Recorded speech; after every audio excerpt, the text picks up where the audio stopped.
ఈరోజు కూటమి ప్రభుత్వం ఎంత నిర్లక్ష్యంగా ఉందంటే ప్రజలకి చెప్పిన హామీల్లో ఒక్కో మహిళకి 1500 ఇస్తామని చెప్పి ఈరోజు చేయడం లేదు. అలాగే 50 సంవత్సరాల వాళ్ళకి పింఛను చేస్తామన్నారు, అది చేయడం లేదు.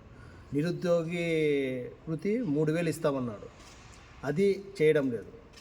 మనం తీసుకోవడం వల్ల ఈరోజు మనం ఆ రోజు మోసపూరిత హామీలన్నీ కూటమి ప్రభుత్వం చెప్పడం జరిగింది. కాబట్టి ఈరోజు జరగబోయే నెక్స్ట్ ఎలక్షన్ల కల్లా కానీ మనం అందరూ ఆలోచించుకొని ఏ ఏ విధంగా అయితే మనము ఈరోజు వాళ్ళు చెప్పడం జరిగిందో అదే విధంగా మనము ఓటుతోనే వాళ్ళకి బుద్ధి చెప్పాలని నేను కోరుకుంటున్నా ప్రజలందరికీ.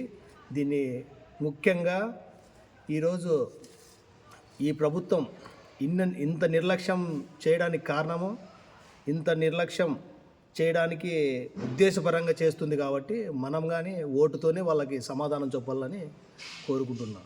ఇట్లా జై హింద్.